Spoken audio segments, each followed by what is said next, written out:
Bonjour, bienvenue sur cette nouvelle vidéo. Je suis Romain Purtelas, vous me connaissez peut-être pour mes romans. Et oui, je suis écrivain. L'extraordinaire voyage du fakir qui était resté coincé dans une armoire Ikea, la petite fille qui avait avalé un nuage grand comme la tour Eiffel, comment j'ai retrouvé Xavier Dupont-Ligonnès, ma vie sans moustache, tout un été sans Facebook. Vous m'avez peut-être vu aussi dans Les Traîtres, l'émission, le jeu sur M6, mais vous ignorez que eh bien, je suis un passionné de jeux de rôle et de livres dont vous êtes le héros, qui ont bercé mon adolescence, puisque j'ai connu ça de plein fouet, j'ai 50 ans, voilà, je fais partie de cette génération qui n'avait pas de PlayStation, qui n'avait pas de Game Boy même, et on jouait avec ça, avec des livres. Et c'est ça qui m'a fait entrer dans ce monde de fantasy, qui m'a appris énormément de vocabulaire, il y a beaucoup de vocabulaire dans ces livres-là, et c'est foisonnant de descriptions, et puis en même temps on joue, donc c'est assez ludique, donc c'était vraiment quelque chose de merveilleux pour s'évader de la réalité, voilà. Et donc je suis tombé dedans quand j'étais très petit, et maintenant j'ai toute la collection, et je voulais parler avec vous justement des livres dont vous êtes le héros aujourd'hui.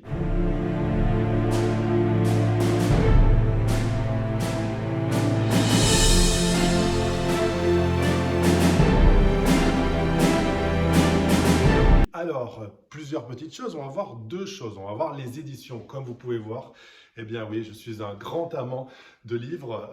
J'ai une immense bibliothèque. Ce ne sont que des premières éditions dédicacées par les auteurs, en passant par Agatha Christie, Édith Tinègre, la première édition originale dédicacée par Agatha Christie. J'ai tous les romans d'Umberto Eco dédicacés. Des romans de Kirk Douglas, de Stephen King, de Jules Verne. Voilà, tout est première édition, tout est dédicacé. Donc, on peut dire que je m'y connais quand même en première édition. Et donc, c'est pour ça que je vais faire un petit cours sur les premières éditions des livres dont vous êtes le héros. Et puis, on verra autre chose, c'est la restauration. Ce sont des livres qui ont plus de 40 ans et donc ils sont très abîmés. Et je vais vous montrer des petites techniques, alors non intrusives, non invasives. Il ne s'agit pas de démonter, de déboîter carrément la couverture pour la mettre sur sur d'autres pages. Non, non, non, on va faire des choses délicatement parce que si votre volume est trop abîmé, eh ben, soit vous le gardez par nostalgie, soit vous en achetez un autre. Maintenant, vous pouvez aller sur Vinted ou n'importe où, trouver des livres dans assez bon état. Soit, eh bien, vous faites ces petites, soit il est un petit peu abîmé au niveau du dos, etc. Et puis, on va voir quelques petites techniques pour améliorer ça et qu'il soit très, très joli dans votre bibliothèque. Voilà. Alors avant toute chose, un petit cours technique. C'est vrai que quand je vais sur Vinted, je vois énormément d'erreurs. Quand vous demandez par exemple une photo des dos aux personnes, ils vous font la photo de ça, c'est-à-dire 4e de couverture. On va reprendre les bases. Ça, c'est la première de couverture, ce qu'on appelle la couverture, c'est la première de couverture. Et vous avez ici le 4e de couverture. Voilà, il ne s'agit pas du dos. Le dos, c'est ça. Voilà, très important, le dos. Dans des annonces, c'est généralement une photo qui manque. Or, c'est la plus importante puisque c'est ce qui se voit le plus. Quand vous avez une bibliothèque bien rangée comme ça, eh bien, ce sont les dos. Il faut qu'ils soient en bon état. En plus, c'est assez difficile de les récupérer si, par exemple, ils sont insolés, c'est-à-dire que si le soleil a changé les couleurs. Le cartouche supérieur de première de couverture correspond à la couleur du cartouche du dos. Le cartouche inférieur de la première de couverture, lui, correspond à la couleur de la 4e de couverture. Donc, par exemple, ici, vous pensez que sur cet exemplaire, le dos a bien cette couleur, mais si vous vérifiez sur le cartouche de la première de couverture, vous voyez qu'il a été insolé en réalité. Voilà, c'est très difficile de récupérer, voire impossible. Donc, toujours essayer d'avoir le dos en bon état. Et ensuite, les tranches, la tranche supérieure, la tranche inférieure et la tranche latérale. Voilà. Alors, les gens aussi, là aussi, sur les annonces que je vois sur Vinted, etc., ils font des photos des tranches qui n'ont aucun intérêt parce que même si c'est très abîmé, vous verrez qu'en quelques secondes, vous pouvez les faire redevenir comme neuves. blanche, voilà, sans, avec vraiment très peu de choses, hein. Ça, on le voit dans la deuxième partie de la vidéo. Donc ça, c'est vraiment les photos inutiles. Et il manque souvent celle-là qui est vraiment la plus utile. Voilà. Alors bien entendu, si vous pensez acheter maintenant des livres dont vous êtes le héros, qui se revendent pour le coup à prix d'or, ce qui est assez abusé, eh bien essayez de les acheter déjà dans un très bon état. Et surtout, comme je vous dis, voilà, le dos qu'il soit en bon état, c'est assez important parce que c'est très difficile à arranger et à récupérer. Voilà. Et ensuite, les couvrir tout simplement. On verra comment on les couvre sans coller de scotch sur directement le livre, hein, pour ne pas l'abîmer, etc. Voilà. Donc ça, c'est vraiment là les bases, hein, vraiment appeler les choses par leur nom. Première de couverture, quatrième de couverture, dos et tranche. Voilà, hein, c'est assez simple. Ok, on continue. Alors, pour ceux qui veulent se lancer dans des collections, eh bien, qu'ils sachent que le Saint Graal, c'est toujours la première édition, premier tirage. Attention, parce que vous pouvez avoir une première édition, mais ce ne sera pas le premier tirage, parce qu'il y a des premières éditions avec beaucoup de tirages avant de passer à la deuxième édition, puis à la troisième édition, etc.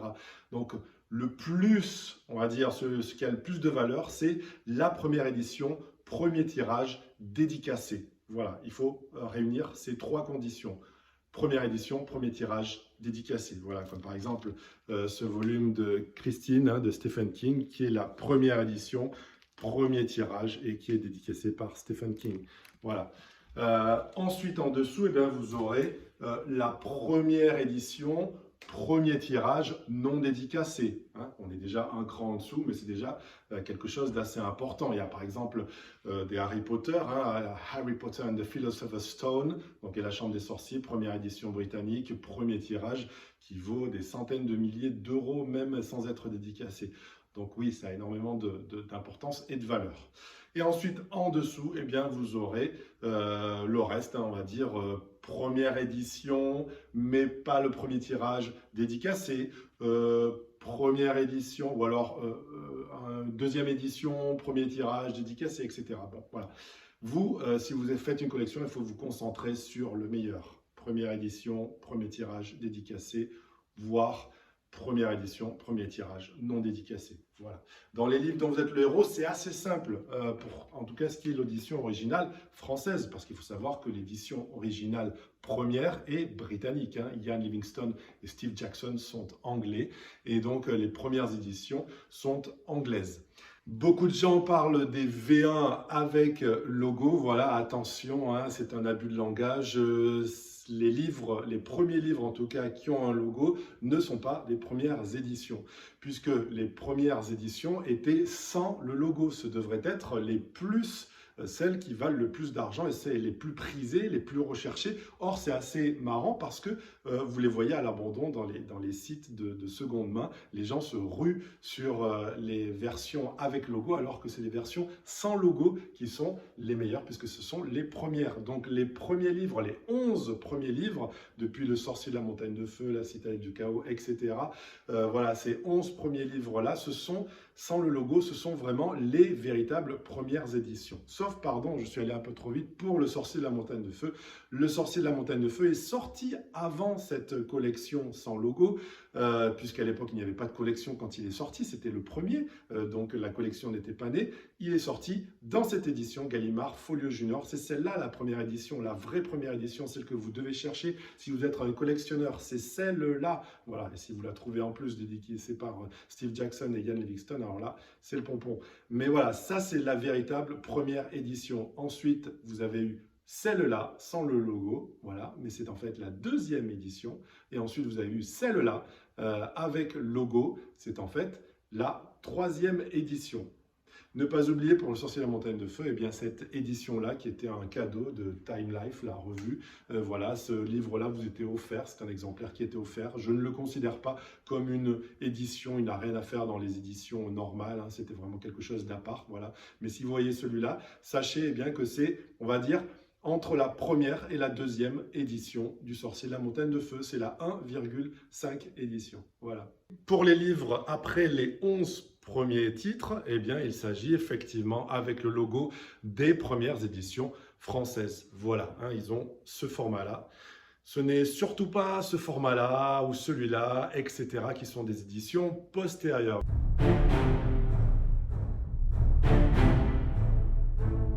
Vous prenez votre livre et vous allez regarder à la fin. Voilà, à la différence des autres ouvrages internationaux, comme par exemple les livres espagnols ou les livres anglais, américains, où vous pouvez voir les premières éditions au début, hein, sur les premières pages. En France, eh bien, c'est sur les dernières pages que vous pouvez regarder si c'est une première édition ou pas. C'est jamais marqué, hein, il n'est jamais écrit première édition. Voilà.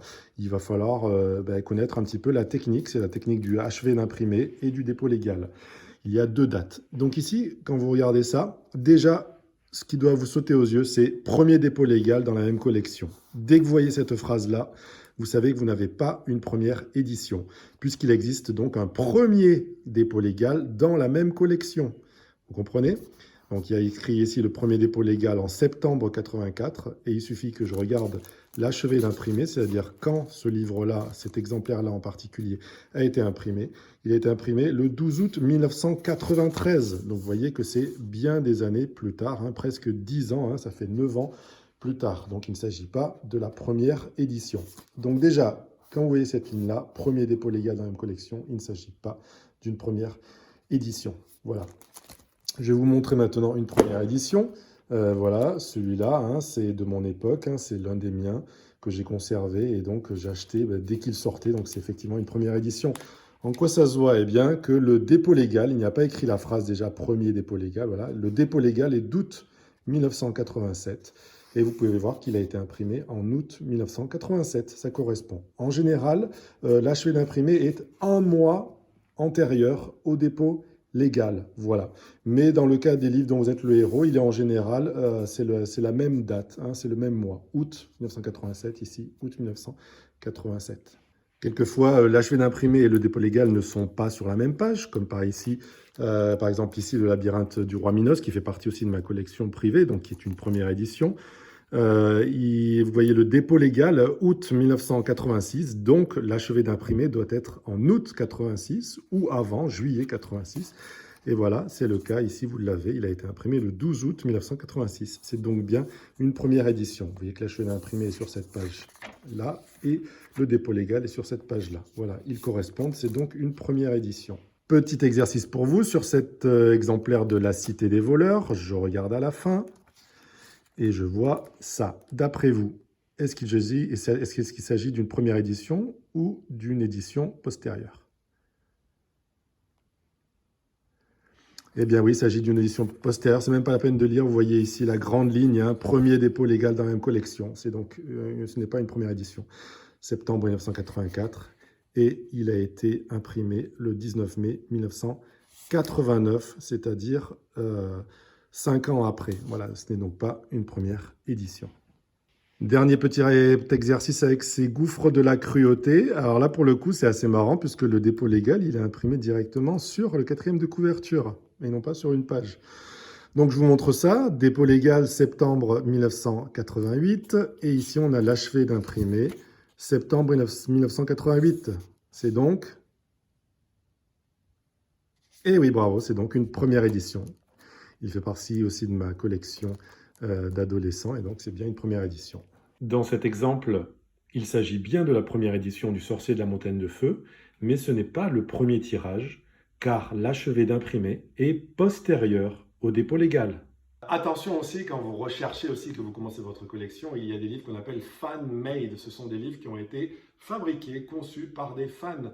Et donc c'est pour ça que ce ne sont pas les couvertures originales, ce n'est d'ailleurs pas un livre original et officiel, ce sont des fans qui créent ces livres-là, qui les traduisent à partir des versions originales en mettant les illustrations originales, parce que des fois dans les versions des éditions françaises, eh bien, il manque des illustrations par rapport aux éditions originales britanniques. Voilà, donc ça c'est les fans qui les font à leur goût, ce ne sont pas des livres officiels. Moi des fois je me fais aussi des vinyles par exemple, je me fais presser des vinyles qui n'existent pas, voilà, mais ça n'a, on va dire, ça a la valeur que ce qu'on veut lui donner. Il faut savoir ça, hein, en collection, les choses n'ont pas de valeur financière, hein, fiduciaire, elles ont la valeur qu'un acheteur est prêt à débourser pour cet objet-là. Il faut bien le savoir. Et c'est pour ça qu'il y en a qui abusent et qui mettent des prix qui ne sont pas justifiés. Pour finir, tiens, un petit cadeau, puisque vous êtes fan de fantasy, heroic fantasy, si vous aimez les livres dont vous êtes le héros, vous aimez sûrement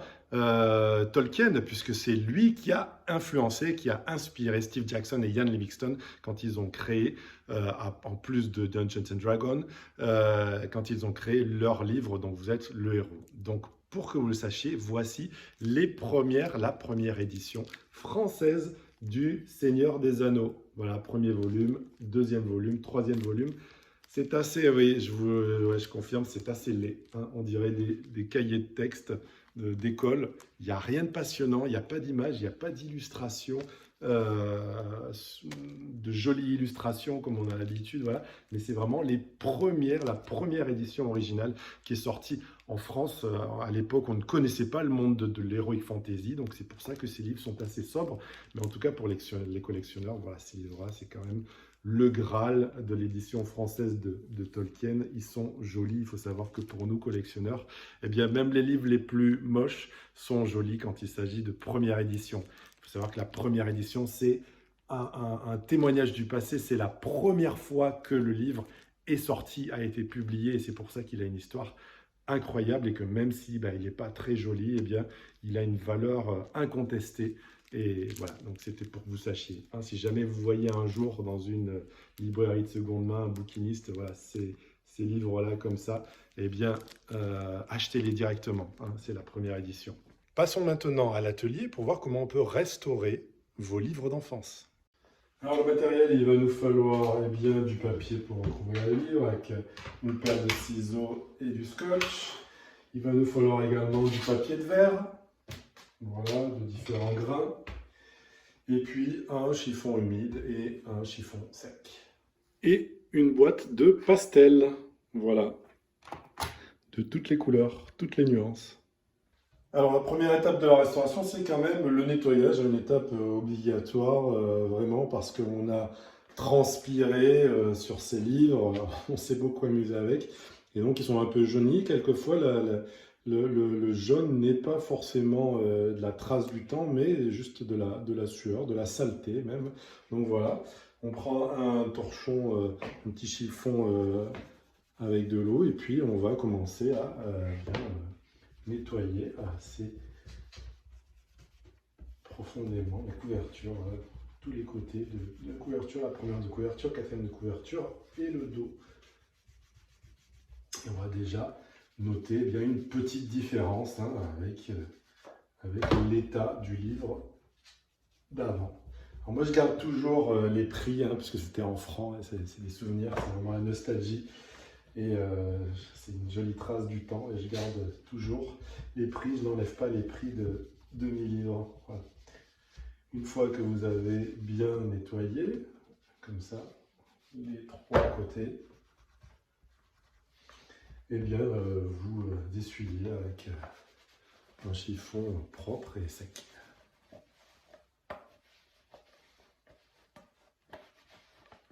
Et voilà.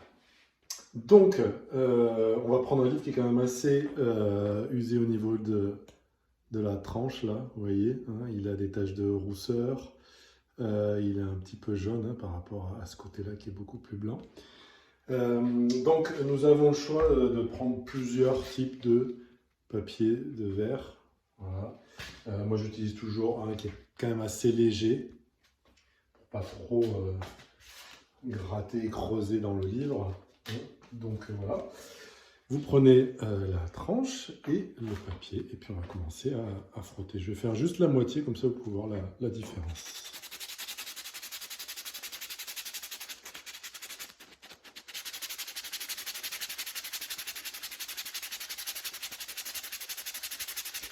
Et selon le même procédé, on peut enlever des tampons de librairie, de bibliothèque, des tampons qui sont parfois apposés sur les tranches.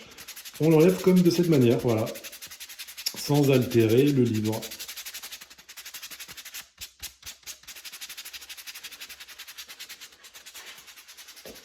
Donc là, ça fait quelques secondes à peine que j'ai frotté. On peut voir déjà la différence, hein, entre le papier frotté et le papier qui n'est pas frotté, ça devient neuf, quoi, hein. Il redevient blanc.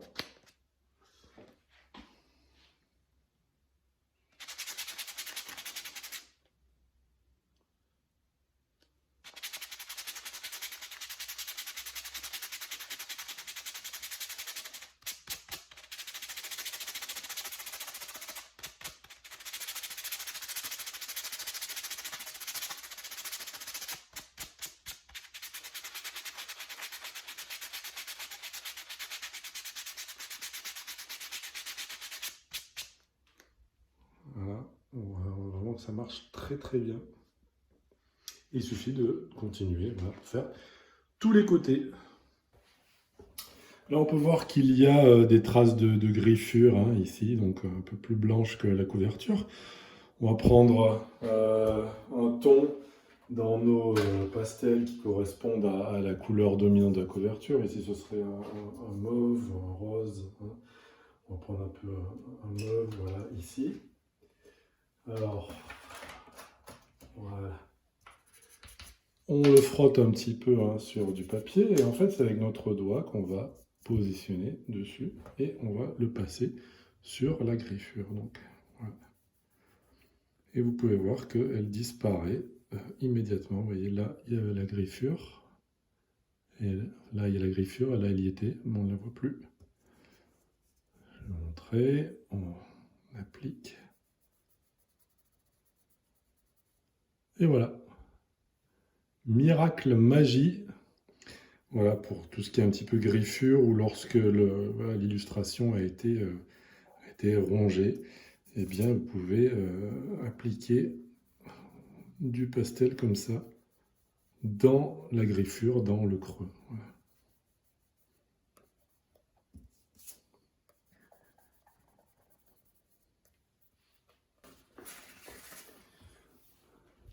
Si vous voulez gommer la feuille du personnage, hein, la feuille d'aventure, voilà, une simple gomme, alors on va dans ce sens, on lève, on va dans ce sens, on lève, hein.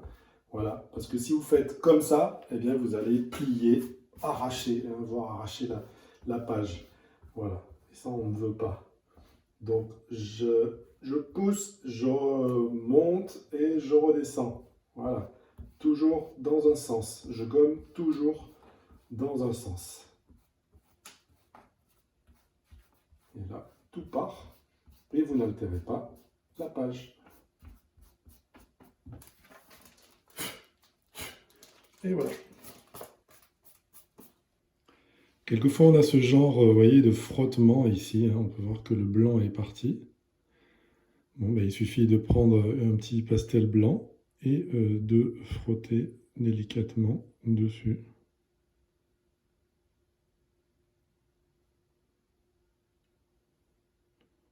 Voilà, pour estomper la couleur et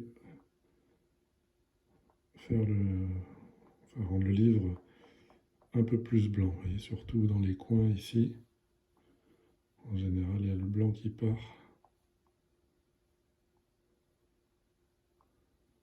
Voilà, c'est des méthodes non intrusives, non invasives, qui ne font pas de mal à votre livre, hein. Voilà, qui ne lui font que du bien.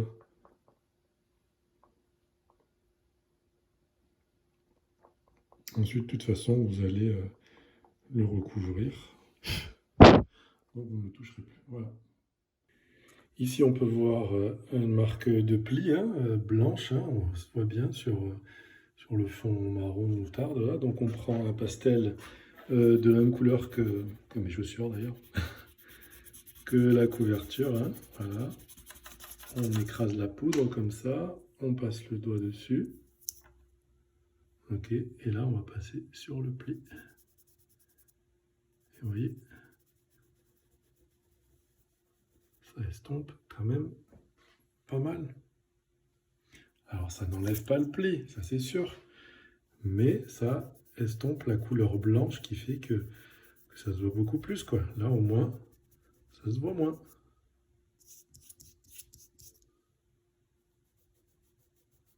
Quand on dépasse, c'est pas grave, avec un petit peu d'eau, on enlève. Petite griffure, et bien on va faire comme nous avons vu avant. On prend le ton Ici, ce sera un violet mauve. Et on estompe.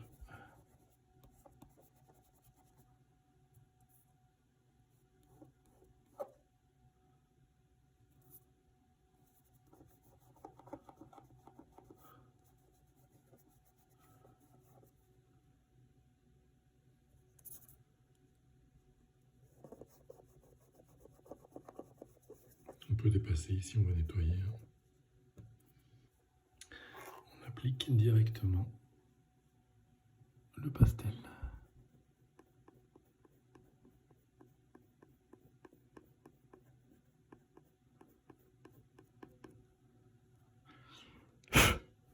Et voilà.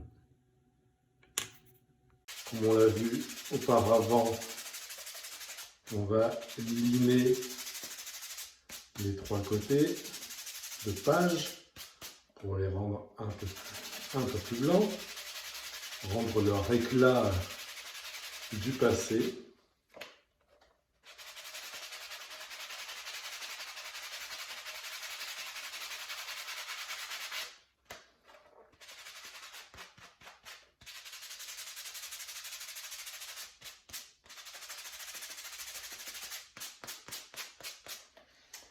Voilà, on repasse un petit coup de chiffon humide pour enlever les éclats de papier qui ont pu voler là.